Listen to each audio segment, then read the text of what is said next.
هرات کې 8 عسکر وژل شوي 12 نور طالبانو ژوندي نیولي. طالبان وایي بیګا شپه د هرات په غوریان ولسوالۍ کې د ملي اردو د سرتیرو یو کنډک په بشپړه توګه نیولی.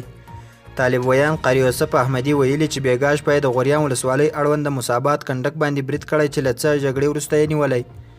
احمدي ویلي په کنډک کې میش 8 تنه سرتیر د کنډک د قومندان په شمول وژلي او د کنډک د معاون په شمول 12 تنه نور عسکر یې ژوندي نیولي دي. نوموړی وایي په دغه کنډک کې 10 میله سپک او درنه وسله 2 شوبلې یو کاماز موټر او ګڼ شمېر نور مهمات لاسته ورغلي. د یادونې وړ ده چې د هرات ولایتي چارواکو یا دفاع او د کورنیو چارو وزیرانو تر اوسه په دې اړه څه نه دي ویلي.